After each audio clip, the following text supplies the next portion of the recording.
They thought I was just the quiet wife. Until I took the chair they tried to give away. Grief has a way of revealing people.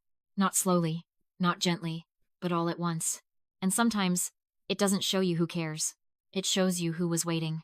My husband had been gone for exactly 6 days when they came to help. 6 days. That's barely enough time to understand that the world doesn't stop spinning just because yours did. But apparently, it's more than enough time for other people to start making plans. They arrived with soft voices, polite smiles, and that careful tone people use when they're pretending to be considerate. You know the one. The kind that sounds supportive, but feels like they've already decided something without you. I know this must be overwhelming, one of them said, folding her hands neatly in her lap. We just want to make sure everything stays stable. Are stable. That word again. I nodded. Because sometimes, the most powerful thing you can do is say nothing. If you've ever had someone mistake your silence for agreement, go ahead and comment, 1. It's a lesson you never forget. The business didn't start in a boardroom. It started in our kitchen. No investors. No polished presentations. No big announcements. Just late nights, coffee gone cold, and bills that didn't care how hard we were trying. Daniel had the ideas. He could see opportunity where others saw risk. He spoke with confidence that made people lean in. And me? I built the backbone. Contracts. Client relationships. Budgets. Decisions that didn't look exciting, but kept everything standing. He was the voice. I was the structure. Together, it worked. But people rarely see the structure. They only remember the voice. At the funeral, people told me how brilliant he was. They weren't wrong. But they didn't mention the quiet things. The late nights I spent fixing what no one saw. The calls I handled when things went wrong. The decisions that didn't get applause but made sure there was still something left to applaud. That's the part women like us understand, especially as we get older. We've spent years being the steady one, the reliable one, the one who handles things. And somehow, that still surprises people. 3 days after the funeral, they asked for a meeting, just to discuss next steps. There it was again, next steps. As if life were a staircase you could just keep climbing, even when someone had just removed the floor beneath you. I agreed, not because I needed their guidance, but because I needed to see what they thought they knew. The room felt different without him, but not empty. Just quieter. They sat across from me like they had already organized everything. Papers neatly arranged, voices calm, expressions carefully rehearsed. We think it would be best, one of them began, to appoint interim leadership. Interim. Such a gentle word for something that's rarely temporary. We need someone experienced. Another added. Someone who understands the operational side. I almost smiled, because that's when I realized something important. They weren't talking about me. They didn't even consider me. There's a moment every woman recognizes.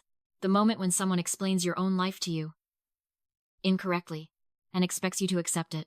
No offense, one of them said, but Daniel handled the major decisions. No offense.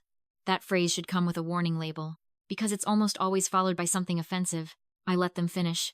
Every word, every assumption, every carefully wrapped attempt to move me out of the picture without actually saying it. Then I asked one question. Can you walk me through what you think I did here? They exchanged glances. Well, one said slowly. You supported him. Supported. Such a small word for something that carried so much weight. I stood up, not dramatically, just enough to change the energy in the room. I'd like to show you something, I said. And I walked out, not to gather courage, but to bring back the truth. Years earlier, I had insisted on something Daniel didn't think we needed. Documentation. Structure. Clarity. He trusted people. I trusted preparation. So I built it all quietly. Ownership agreements. Decision authority. Contingency plans. Not because I expected the worst, but because I understood life. And life doesn't ask permission before it changes everything. I placed the document on the table. Simple. Clean. Final. They leaned in, reading quickly at first, because people read differently when they expect to be right. Then slower, because something wasn't matching their expectations. Then silence, because now, it was clear, everything had already been decided. Legally, structurally, completely. Control didn't disappear when Daniel passed. It transferred. To me. Not temporarily. Not conditionally. Fully. That can't be correct, one of them said. It is, I replied calmly. He would have told us. Another insisted. I looked at them. He didn't tell you everything. Not out of secrecy, but because not everything was theirs to know. If you've ever watched someone realize they underestimated you, just a little too late. Comment. 1. Because that moment, it's unforgettable. The meeting shifted. Not loudly. Not dramatically. But completely. Their tone changed. Questions replaced statements. Caution replaced certainty. And suddenly, I wasn't the support. I was the decision. The calls started later that day. Investors, clients, partners, all asking variations of the same question. What happens now? And for the first time, no one was answering for me. I didn't rush. I didn't panic. I didn't try to prove anything. Because here's something women over 60 understand better than anyone. You don't need to raise your voice when your foundation is strong. The investor meeting lasted less than an hour. By the end of it, something interesting happened. They stopped questioning my ability and started asking how they could support my vision. One of them even said, "We didn't realize how involved you were." I smiled. "Most people don't," I replied. "That's the thing about quiet strength. It doesn't announce itself. It builds, steadily, patiently, until one day, it's undeniable. Not everyone adjusted easily. Some people prefer the version of you they underestimated. It's more comfortable for them, more predictable. But growth isn't about keeping others comfortable. It's about stepping fully into what was already yours. Over time, things settled. Not back to how they were, but into something new, something stronger, more intentional, more balanced. The business didn't just survive. It evolved.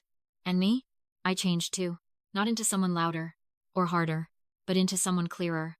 About my value, my role, my voice. Sometimes, I still sit in his office, not to hold on to the past, but to honor it, because everything we built together still stands. Just differently. He once told me, years ago, "People will think I'm the reason this works." I laughed and asked, "And what am I?" He didn't hesitate. "You're the reason it lasts." He was right. And when the moment came, so was I.